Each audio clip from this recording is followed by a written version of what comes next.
Jharkhand BJP के प्रतिनिधिमंडल ने चुनाव आयोग के साथ हुई बैठक के दौरान घुसपैठ का मुद्दा उठाया है। पार्टी प्रवक्ता राकेश प्रसाद ने बताया कि पार्टी ने निर्वाचन आयोग को सुझाव दिया है कि वैसे घुसपैठी जो गलत तरीके से मतदाता बन गए हैं उनकी जांच की जाए। साथ ही पार्टी ने पर्व त्योहारों को ध्यान में रखते हुए कम से कम चरणों में भी चुनाव कराने की मांग की है।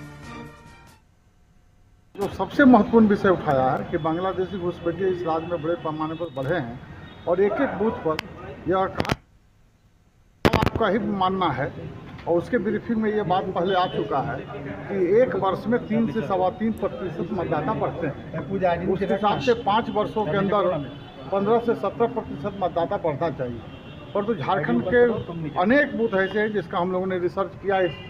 राज्य के अंदर, तो 123% मतदाता बढ़े हैं। 100% से अधिक मतदाता में जो प्रत्याशित वृद्धि हुई है, हजारों की संख्या में ऐसे बूथ हैं। तो हमने जांच करने के लिए कहा है और आश्वासन हमें मिला।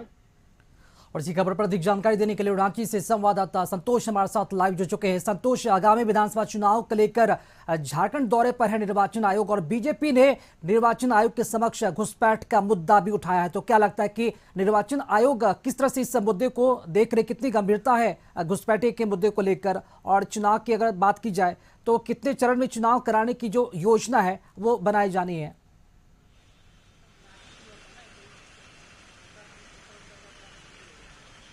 देखिए, जब सब चाहे वो बीजेपी हो, एक कांग्रेस हो या जेएमएम पार्टी हो, सबका अलग अलग मांग है। क्योंकि बीजेपी का कहना है कि जिस तरह से लगातार संथाल परगना में घुसपैठ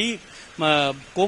बांग्लादेशी घुसपैठ मतदाता सूची में जुड़ गए हैं, तो उनका मांग है कि उनकी सूची को चिन्हित किया जाए, उनकी वोटर लिस्ट में चिन्हित किया जाए और उन्हें सूची से हटाया जाए। दूसरा, कांग्रेस का कहना है कि जो पर्व त्योहार है, आने वाले समय में दशहरा है, दीपावली है, उसको ध्यान कर रखते हुए उसके बाद ही चुनाव कराया जाए। बीजेपी एक और बड़ी मांग की है कि जो प्रिंसिपल सेक्रेटरी बंद्रा डांडेल है उनको चुनाव कार्य से दूर रखा जाए, तो एक बड़ा मांग किया है। वहीं जेएमएम की तरफ से कम केंद्रीय बल की प्रतिनियुक्ति किया जाए, झारखंड पुलिस है उसको लगाया जाए। तो सभी पार्टी का अलग अलग चुनाव आयोग से जो मुख्य चुनाव आयुक्त राजीव कुमार है उनके साथ 12 टीम झारखंड के दौरे पर, 2 दिवसीय दौरे पर अभी फिलहाल मीटिंग लगातार इसी होटल में चल रही है। और उसके पहले जो राजनीतिक दल से उनसे मिलकर उनके साथ बैठक की और उसके बाद अलग अलग राजनीतिक पार्टियों से मिलकर सुझाव, चाहे वो आरजेडी के नेता हो, चाहे वो जेएमएम के नेता हो, चाहे कांग्रेस के नेता हो, बीजेपी की अलग अलग लोगों को का मांग है कि जिस तरह से बीजेपी के नेता झारखंड के दौरे पा रहे हैं उससे सांप्रदायिक तनाव फैलने की उम्मीद है, उस पर भी लोग मांग रखा। वहीं चुनाव आयोग ने लगातार लोगों से समीक्षा ले रहे हैं कि कैसे चुनाव कराया जाए, कैसे वोट परसेंटेज बढ़ाया जाए, उस पर भी समीक्षा की जा रही। और कैसे सबसे बड़ा चुनौती है कि 81 विधानसभा में कैसे नक्सल प्रभावित इलाके में चुनाव शांतिपूर्ण कराया जाए, उस पर भी खाका तैयार। क्योंकि जो वरीय पुलिस पदाधिकारी आईजी ऑपरेशन हुए, डीजीपी और मुख्य सचिव, थोड़ी देर उनके साथ भी बैठक होगी। तो कल और वहीं अभी बैठक जो वरीय अधिकारी, चाहे वो सीआरपीएफ कमांडेंट हैं, वो इस बैठक में शामिल हुए। इनकम टैक्स के बड़े अधिकारी कैसे धन का दुरुपयोग होता है चुनाव में, उस पर ख्याल रखने के लिए तो ईडी के अधिकारी भी इस बैठक में शामिल, तो सब पूरी बैंक के अधिकारी भी शामिल हुए कि आखिर चुनाव में कैसे निष्पक्ष चुनाव कराने के लिए कैसे इसको अपनाया जाए, उसका ख्याल रखा जा रहा है। और साथ में यह भी ख्याल रखा जा रहा है कि कैसे शांतिपूर्ण चुनाव कराया जाए, इसको लेकर कैसे रणनीति बनाया जाए, उस पर लगातार बैठक का दौर चल रहा है। और इस बैठक का मुख्य उद्देश्य 2 दिन का जो मुख्य चुनाव आयुक्त राजीव कुमार के साथ 12 चुनाव अधिकारी आए हैं, चाहे वो उप निर्वाचन पदाधिकारी या वरीय उप निर्वाचन पदाधिकारी जो दिल्ली से भारत निर्वाचन की टीम आए, सो 12 टीम आए। और इसमें सबसे बड़ी बात है कि कल जो जिला स्तरीय जो झारखंड के डीसी हैं, 24 डिस्ट्रिक्ट के डीसी हैं, जिला निर्वाचन पदाधिकारी होते हैं, और एसएसपी और एसपी और जोनल आईजी और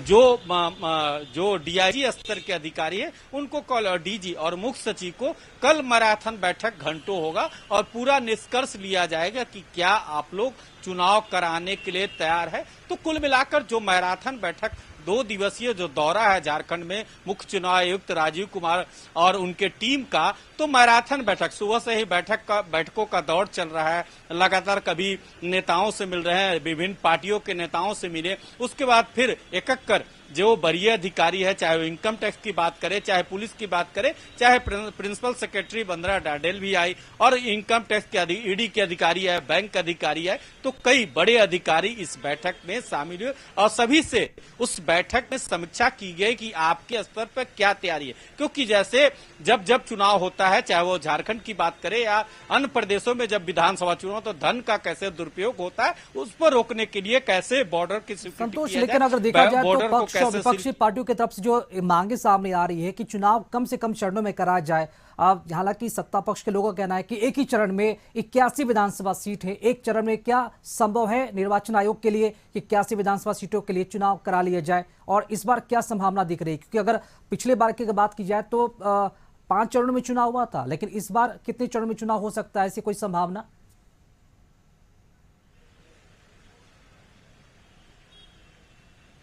देखिए, अभी संभावना की खेल, चुनाव संभावना पर चुनाव आयोग का जब तक कोई टिप्पणी नहीं आए, इस पर बोलना बहुत जल्दबाजी होगा। लेकिन 5 चरण में चुनाव हुआ था इसके पूर्व में, तो आप अंदाजा ला सकते हो कि बहुत सारा जो डिस्ट्रिक्ट है, विधानसभा है, नक्सल प्रभावित, तो एक साथ चुनाव कराना सबसे बड़ा चुनौती है। अब चुनाव आए हैं, दौरा करेंगे, कल कोई बूथ विजिट भी कर सकते हैं या कोई इलाका भी जा सकते हैं, ऐसा अभी प्रोग्राम में नहीं इंडिकेट है। लेकिन जो स्थिति है कि अब पूरी समीक्षा की जाएगी कि आखिर चुनाव के जो पार्टी राजनीतिक दल एक चरण मांग कर रहे हैं, पर्व को अभी फिलहाल दशहरा है, फिर दीपावली है, छठ है, तो उसको भी ख्याल रखना है। तो अब एक चरण में संभव नहीं है, लेकिन ऐसा जो सूत्र बता रहे हैं कि 2 या 3 चरण में चुनाव झारखंड में हो सकता है। लेकिन अभी चुनाव आयोग आज भी समीक्षा बड़े अधिकारियों से, बड़े राजनीतिक पल, चाहे वो बीजेपी हो, चाहे कांग्रेस है, जेएमएम के से और आरजेडी से समीक्षा की और उससे मंतव्य लिया। तो अब कल सभी डिस्ट्रिक्ट सबसे अहम भूमिका होती है, जो जिले के विधानसभा के डिस्ट्रिक्ट होते हैं, डीएम होते हैं, जिला निर्वाचन पदाधिकारी, उनकी अहम रोल होता है कि उसे बूथ की मैनेजमेंट हो, कैसे आप बूथ की मैपिंग कर पाए हैं कि नहीं, कौन बूथ अति संवेदनशील है, कौन टिपिकल बूथ है, और कई बूथ जैसे आरजेडी का मांग था कि 6-7 और अपने लिहाज से अब देखा जाए तो चुनाव आयोग के समक्ष ये मांगे की जा रही है। हालांकि अंतिम फैसला निर्वाचन आयोग को ही लेना है कि चुनाव कितने चरण में कराया जाए। फिलहाल बहुत शुक्रिया आपका खबर पर जानकारी देने के लिए।